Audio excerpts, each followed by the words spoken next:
ಅಕ್ರಮವಾಸಿಗಳಿಗೆ ಸ್ವರ್ಗವಾಗ್ತಿದೆಯಾ ಬೆಂಗಳೂರು? ಕಳ್ಳದಾರಿಯಲ್ಲಿ ಬಂದು ನೆಲೆಸಿದ್ರ ವಲಸಿಗರು? Public TV reality ಚೆಕ್ನಲ್ಲಿ ಬಯಲು. ಸಿಲಿಕಾನ್ ಸಿಟಿ ಬೆಂಗಳೂರಿನಲ್ಲಿ ಅಕ್ರಮ ಬಾಂಗ್ಲಾ ವಲಸಿಗರ ಸಂಖ್ಯೆ ದಿನದಿಂದ ದಿನಕ್ಕೆ ಹೆಚ್ಚಾಗ್ತಿದೆ.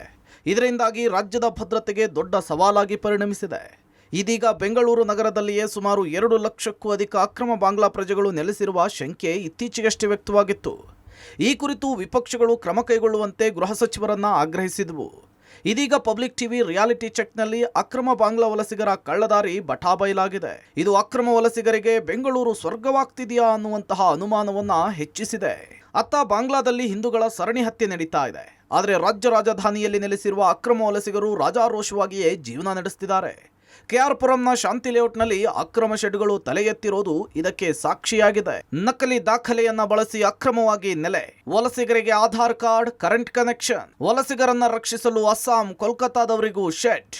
ಅಕ್ರಮ ಬಾಂಗ್ಲಾ ವಲಸಿಗರಿಗೆ ಬೆಂಗಳೂರಿಗೂ ಒಂಥರ ಸ್ವರ್ಗವಾಗಿದೆ. ನಕಲಿ ದಾಖಲೆಗಳನ್ನು ಸೃಷ್ಟಿಸಿ ಬಾಂಗ್ಲಾ ವಲಸಿಗರು ಬೆಂಗಳೂರಿನಲ್ಲಿ ಅಕ್ರಮವಾಗಿ ನೆಲೆಸಿದ್ದಾರೆ. ನೂರಾರು ಸಂಖ್ಯೆಯ ವಲಸಿಗರು ಆಧಾರ್ ಕಾರ್ಡ್, ವಿದ್ಯುತ್ ಸಂಪರ್ಕ ಪಡೆದು ರಾಜಾರೋಷವಾಗಿ ಸ್ಥಳೀಯರಂತೆ ಜೀವನ ನಡೆಸುತ್ತಿದ್ದಾರೆ. ಬಾಂಗ್ಲಾ ವಲಸಿಗರನ್ನ ರಕ್ಷಿಸಲು ಅಸ್ಸಾಂ, ಕೋಲ್ಕತ್ತಾ ಮೂಲದವರು ಸಹ ಶೆಡ್ಗಳನ್ನು ನಿರ್ಮಾಣ ಮಾಡಿಕೊಂಡಿದ್ದಾರೆ. ಇವೆಲ್ಲವೂ ಕೂಡ ಪಬ್ಲಿಕ್ ಟಿವಿ ರಿಯಾಲಿಟಿ ಚೆಕ್ನಲ್ಲಿ ಗೊತ್ತಾಗಿದೆ. ಬೆಂಗಳೂರಲ್ಲಿ ಅಕ್ರಮ ಬಾಂಗ್ಲಾ ವಲಸಿಗರ ಬೇಟೆ. 3,000ಕ್ಕೆ ಬಾಂಗ್ಲಾ ವಲಸಿಗರಿಗೆ ಆಧಾರ್ ಕಾರ್ಡ್. ಅಕ್ರಮ ವಲಸಿಗರ ವಿರುದ್ಧ ರಿಯಾಲಿಟಿ ಚೆಕ್ ನಡೆಸಿದ ಪಬ್ಲಿಕ್ ಟಿವಿ ರೋಚಕ ಸಂಗತಿಗಳನ್ನ ಬಯಲಿಗೆಳೆದಿದೆ. ಢಾಕಾ ಬಳಿಯ ಕುಂದ್ಲಾ ಗ್ರಾಮದ ವೃದ್ಧ ಕೇವಲ 3,000 ರೂಪಾಯಿಗೆ ಆಧಾರ್ ಕಾರ್ಡ್ ಅನ್ನು ಪಡೆದು ಹೆಂಡತಿ ಮಕ್ಕಳೊಂದಿಗೆ ವಾಸವಾಗಿರೋದು ಕಂಡು ಬಂದಿದೆ. ಕಳೆದ 15 ವರ್ಷಗಳಿಂದ ಈತ ಬೆಂಗಳೂರಿನಲ್ಲಿಯೇ ರಾಜಾರೋಷವಾಗಿ ಜೀವನ ನಡೆಸುತ್ತಿದ್ದಾನೆ. MS ಪಾಳ್ಯದ ಲಕ್ಷ್ಮೀದೇವಿ ನಗರದ ವಿಳಾಸಕ್ಕೆ 3,000ಕ್ಕೆ ಆಧಾರ್ ಕಾರ್ಡ್ ಪಡೆದುಕೊಂಡು ಈತ ಬಾಂಗ್ಲಾದ ವೋಟರ್ ID ಕೂಡ ಹೊಂದಿದ್ದಾನೆ. Case study number 1. 15 ವರ್ಷಗಳಿಂದ ವಾಸ, ಆಧಾರ್, ವೋಟರ್ ID ಇದೆ. आप कितना साल से 15 साल इधर ही 15 साल है. इस 15 है. कब आया बांग्ला से? इधर से 15 साल हो गई है. हाँ. पहले किधर रहता तुम? वो मौदू का मारुति है ना, उधर ही. बांग्ला में किधर का आपका घर कधर है? खुलना खुलना. हाँ. आपका पूरा फैमिली आया इधर? ऐसे बेबी उड़ना उधर है. हाँ. बेबी उड़ना सामने. जुमुर नाम. कितना लोग आपका फैमिली बांग्ला वाला फैमिली इधर है? हमारे 3 है. 3. शायद 4. बच्चा 2, अभी 2. हाँ. आपका पास कौन सा ID कार्ड है इधर का? वो वोटर कार्ड है बांग्लादेश का. बांग्लादेश का वोटर कार्ड है. हाँ. इधर का कैबिन है? हाँ. आप कौन सा है बोलते हैं. बोलिए आधार कार्ड कौन बना के दिया, किधर बना के दिया? वो MS वाली है भैया. 15 साल आगे मालूम नहीं यार. वो आदमी नहीं. कितना पैसे दिया आधार कार्ड बनाने के लिए? 3,000 रुपीज. हाँ, उसका नाम क्या पता है? वो जोशिम. हाँ? जोशिम. उन्हें भी बांग्ला वाला? बांग्ला वाला. आपका बांग्ला में कौन सा प्लेस में? खुलना. आपका वोटर ID बांग्ला में है? बांग्ला ढाका. ढाका का वोटर ID है. वो किधर है मालूम नहीं. इधर कि वोटर ID इधर है आपका पास ना भी? नहीं. हाँ. नहीं भैया. वो आधार कार्ड. आपका नाम क्या है? जहांगीर मंडोल. अभी वो एड्रेस है ना, ये एड्रेस में तुम कभी तो स्टे किया? 12 साल हो गया. 12 साल. हाँ. 12 साल उधर रहता. इधर ही बना, इधर है इसलिए इधर ही है आप लोग. उधर बना दिए MS वाली. ಅಕ್ರಮ ಬಾಂಗ್ಲಾ ವಲಸಿಗರ ಬಾಯಲ್ಲಿ ಕನ್ನಡ. ಸ್ವಲ್ಪ ದಿನ ಟೈಮ್ ಕೊಡಿ, ಹೋಗ್ತೀವಿ ಎಂದ ವ್ಯಕ್ತಿ. ಕೆಆರ್ಪುರಂನಲ್ಲಿ ಅಕ್ರಮವಾಗಿ ನೆಲೆಸಿರುವ ಬಾಂಗ್ಲಾ ಪ್ರಜೆಯೊಬ್ಬ ಅಚ್ಚುಕಟ್ಟಾಗಿ ಕನ್ನಡ ಮಾತನಾಡ್ತಾರೆ. ಅಕ್ರಮ ವಾಸದ ಹಿನ್ನೆಲೆಯಲ್ಲಿ ಜೈಲು ಸೇರಿದ್ದ ಈ ಬಾಂಗ್ಲಾ ಪ್ರಜೆ ಇದೀಗ ಜಾಮೀನನ್ನ ಪಡೆದು ಹೊರಗಡೆ ಬಂದಿದ್ದಾನೆ. ಸ್ವಲ್ಪ ದಿನ ಟೈಮ್ ಕೊಡಿ, ಬಾಂಗ್ಲಾಕ್ಕೆ ಹೋಗ್ತೀನಿ ಅಂತ ಹೇಳ್ತಿದ್ದಾನೆ. Case study number 2. 15 ವರ್ಷಗಳಿಂದ ವಾಸ, ಜೈಲು ಸೇರಿದ್ದ ವಲಸಿಗ. कहाँ से आया, कितना साल से इधर ही रहता? मैं बांग्लादेश का आदमी हूँ, लेकिन मैं 15 साल जैसा हुआ बेंगलुरु में है. लेकिन मेरा नाम नूरुज्जामान है. अभी मैं गांव नहीं जा रहा है. मेरा नाम पे केस है. 14 है, 14C 12 ಪಾಸ್ಪೋರ್ಟ್. अभी भी कौन ಅಟೆಂಡ್ ಮಾಡ್ತಾ ಇದ್ದಾರೆ. ನಾನು ಇವಾಗ ನಾನು ಊರು ಹೋಗಲ್ಲ. ಎಷ್ಟು ವರ್ಷದಿಂದ ಇಲ್ಲಿರೋದು? ಏನು ಕೇಸ್ ಇದೆ ಬಾಂಗ್ಲಾದಲ್ಲಿ ಮೇಲೆ? ಬಾಂಗ್ಲಾದೇಶಿ. ಆಮೇಲೆ ಜಾಮೀನು ಆಗಿದ್ರೆ ನನಗೆ ಬೇಲ್ ಆಗೈತೆ. ಊರು ಹೋಗಲ್ಲ. ಕೋರ್ಟ್ ಅಟೆಂಡ್ ಮಾಡ್ತಾ ಇದ್ದಾರೆ ನಾನು ತಿಂಗಳ. ಎಷ್ಟು ವರ್ಷ ಆಯಿತು ಕೇಸ್ ಆಗಿ? 4 ವರ್ಷ. ಇನ್ನು ಬಾಂಗ್ಲಾದಿಂದ ಬೆಂಗಳೂರಿಗೆ ಹೇಗೆ ಬರ್ತಾರೆ ಅನ್ನೋದನ್ನ ವಲಸಿಗನೊಬ್ಬ ಬಾಯ್ಬಿಟ್ಟಿದ್ದಾನೆ. ಬಾಂಗ್ಲಾ ಟು ಕೋಲ್ಕತ್ತಾ, ಅಲ್ಲಿಂದ ರೈಲು ಮೂಲಕ ಬೆಂಗಳೂರಿಗೆ ಬಂದಿರೋದಾಗಿ ತಿಳಿಸಿದ್ದಾನೆ. ಈ ಅಕ್ರಮ ವಲಸಿಗನ ಬಳಿ ಯಾವುದೇ ಐಡಿ ಕಾರ್ಡ್ ಇಲ್ಲ. 6 ವರ್ಷದಿಂದ ಭಾರತದಲ್ಲಿಯೇ ಈತ ವಾಸಿಸ್ತಿದ್ದಾನೆ. ಕೇಸ್ ಸ್ಟಡಿ ನಂಬರ್ 3, 4 ವರ್ಷಗಳಿಂದ ವಾಸ, ಯಾವುದೇ ಐಡಿ ಕಾರ್ಡ್ ಹೊಂದಿಲ್ಲ. आप कहाँ से आया? सर बांग्लादेश से कितना साल होगा इधर आकर? 6 साल हो गए सर। 6 साल। जी सर। आपका इधर का वोटर आईडी पैन कार्ड है? क्या भी नहीं सर। कैसे आया? कौन कौन लेकर आया इधर?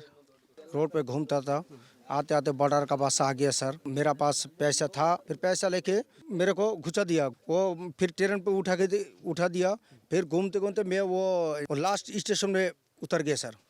उधर से घूमते घूमते इधर आके पहुंच गया। इधर मैं 4 साल से है आपका साथ बांग्ला वाला कितना लोग है इधर? सर। वो मेरे को मालूम, मेरा साथ कोई भी नहीं है सर।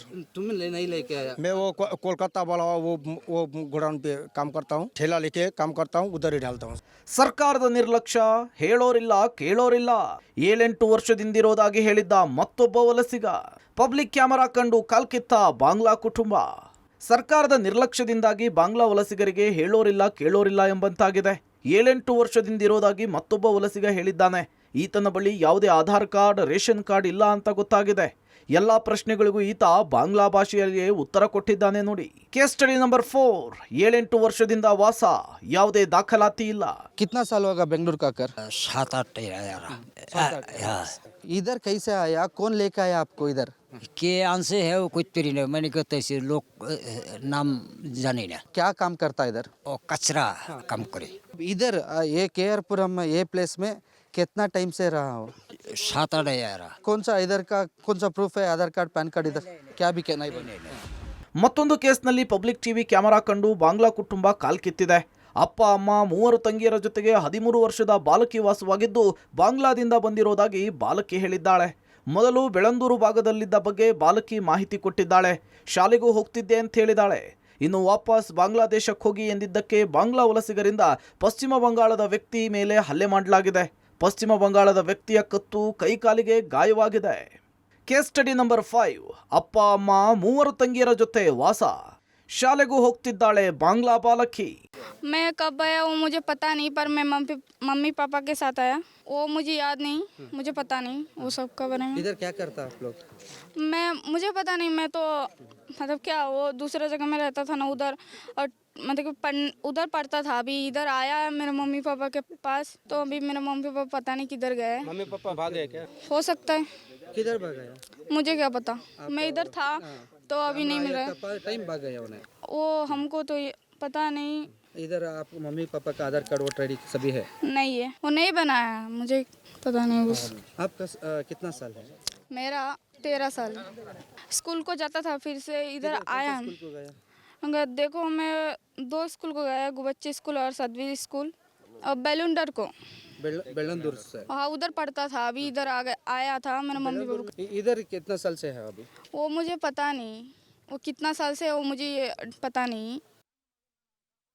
मैं उधर से दुकान पे चाय पी रहा था, तो मैं उधर बोल रहा था ये बांग्लादेश का बॉर्डर ओपन हो गया है, तुम लोग आराम से चला जा सकता है।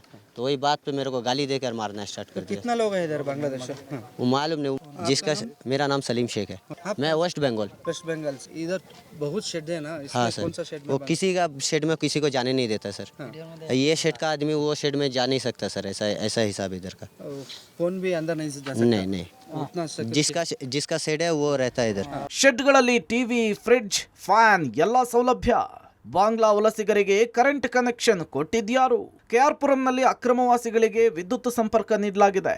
ಅಕ್ರಮ ನಿವಾಸಿಗಳ ಶೆಡ್ನಲ್ಲಿ ಟಿವಿ, ಫ್ರಿಡ್ಜು, ಫ್ಯಾನು ಎಲ್ಲ ಸೌಲಭ್ಯ ಇದೆ. ಇದರಿಂದಾಗಿ ಅಕ್ರಮ ಬಾಂಗ್ಲಾ ವಲಸಿಗರಿಗೆ ಕರೆಂಟ್ ಕನೆಕ್ಷನ್ ಕೊಟ್ಟಿದ್ಯಾರು? 1 ತಿಂಗಳ ಬಿಲ್ ಕಟ್ಟದಿದ್ರೆ ಕರೆಂಟ್ ಕಟ್ ಮಾಡೋ ಬೆಸ್ಕಾಂಗೆ ಇದು ಕಾಣಿಸ್ತಿಲ್ವಾ ಅನ್ನುವಂತಹ ಪ್ರಶ್ನೆ ಎದ್ದಿದೆ.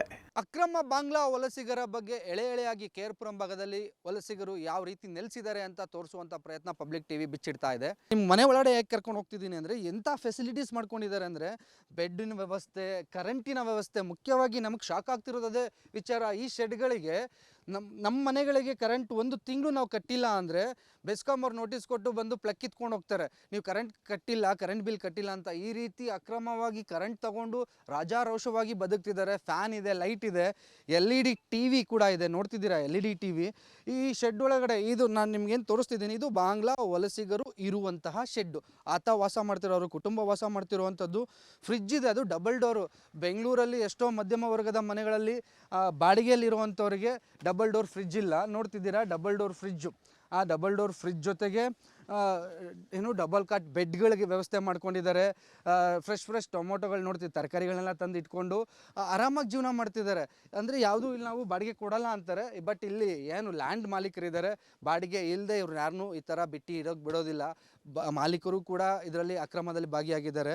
ನೋಡ್ತಿದ್ದೀರಾ ಕಮರ್ಷಿಯಲ್ ಸಿಲಿಂಡರು, ಒಂದು ಶೆಡ್ ಒಳಗಡೆ ಕಮರ್ಷಿಯಲ್ ಸಿಲಿಂಡರು 17 kg ಇರುವಂಥದ್ದು. ಇದಕ್ಕೆಲ್ಲ ಯಾವ ರೀತಿ ಇವ್ರಿಗೆ ಅನುಕೂಲ ಮಾಡಿಕೊಟ್ರು, ಏನೂ ಡಾಕ್ಯುಮೆಂಟ್ಸ್ ಇಲ್ಲದೆ ಈ ಥರ ಸಿಲಿಂಡ್ರ್ ಯಾವನೂ ಕೊಡಲ್ಲ. ಎಲ್ಲ ಡಾಕ್ಯುಮೆಂಟ್ಸ್ಗಳನ್ನ ಇವು ಕ್ರಿಯೇಟ್ ಮಾಡಿಕೊಂಡು ಅವ್ರು ಹೇಳಿದಾಗೇನೆ ನಾವು ಬಾಂಗ್ಲಾದಿಂದನೇ ಬಂದಿದ್ದೀವಿ. ಇನ್ನೊಬ್ಬ ಹೇಳ್ತಿದ್ದ, ನಾನು ಕಸ ಎತ್ಬಿಟ್ಟು ಬೇರೆ ಕಡೆಯಿಂದ ನಾನು ಕೆಲಸ ಮಾಡಿಕೊಂಡು ಯಾವ ರೀತಿ 4 ವರ್ಷದಿಂದ ಬಾಂಗ್ಲಾಗೆ ಬಂದೆ ಅಂದರೆ, ನಾನು ಈ ಬಾಂಗ್ಲಾ ಬಾರ್ಡ್ರ್ ಕ್ರಾಸ್ ಮಾಡಿಕೊಂಡು ಕೋಲ್ಕತ್ತಾದಲ್ಲಿ ಓಡಾಡ್ತಿದ್ದೆ. ಆಗ ಯಾರೋ ಟ್ರೈನ್ ಹತ್ತಿಸಿದ್ರು, ನಾನು ಬೆಂಗಳೂರು ಈಸ್ಟ್ ಪಾಯಿಂಟಿಗೆ ಬಂದೆ, ಅಲ್ಲಿಂದ ಇಲ್ಲಿಗೆ ಬಂದು ಇದು ಮಾಡ್ತಿದ್ದೀನಿ, ನಾನು ಒಬ್ಬನೇ ಬಂದಿದ್ದೀನಿ ಅಂತ ಹೇಳ್ಕೊತಿದ್ದಾನೆ. ಅವನು ಒಬ್ಬನೇ ಬಂದಿರೋದಕ್ಕಂತೂ ಸಾಧ್ಯ ಇಲ್ಲ. ಈ ರೀತಿ ಸಾವಿರಾರು ಜನ ಈ ಕೇರ್ಪುರಂ ಭಾಗದಲ್ಲಿ ವಲಸಿಗರಿದ್ದಾರೆ. ಅಕ್ರಮ ವಲಸಿಗರ ಬೆನ್ನಟ್ಟಿದ ಕೆಲವೇ ಕ್ಷಣಗಳಲ್ಲಿ ಖಾಕಿ ಎಂಟ್ರಿ. ಅಕ್ರಮವಾಸಿಗಳನ್ನು ವಶಕ್ಕೆ ಪಡೆದ KR ಪುರ ಪೊಲೀಸರು. ಹೌದು, ಅಕ್ರಮ ವಲಸಿಗರ ಶೆಡ್ಗಳ ಬಳಿ ಪಬ್ಲಿಕ್ ಟಿವಿ ಕ್ಯಾಮೆರಾ ಹೋಗ್ತಿದ್ದಂತೆ ಎಚ್ಚೆತ್ತುಕೊಂಡ ಪೊಲೀಸರು ಕಾರ್ಯಾಚರಣೆಗಿಳಿದಿದ್ದಾರೆ. ಅಕ್ರಮವಾಸಿಗಳನ್ನು ವಶಕ್ಕೆ ಪಡೆದು ಹೊಯ್ಸಳ ವಾಹನದಲ್ಲಿ ಕರೆದೊಯ್ದಿದ್ದಾರೆ. ಒಟ್ನಲ್ಲಿ ಸರ್ಕಾರದ ನಿರ್ಲಕ್ಷ್ಯದಿಂದಾಗಿ ನೂರಾರು ಬಾಂಗ್ಲಾ ವಲಸಿಗರು ಬೆಂಗಳೂರಿನಲ್ಲಿ ಅಕ್ರಮವಾಗಿ ನೆಲೆ ಊರಿದ್ದಾರೆ. ಇನ್ನಾದರೂ ಸರ್ಕಾರ ಈ ಬಗ್ಗೆ ಗಮನ ಹರಿಸುತ್ತಾ ಅನ್ನೋದನ್ನ ಕಾದು ನೋಡಬೇಕಿದೆ. Maruti, public TV, Bengaluru.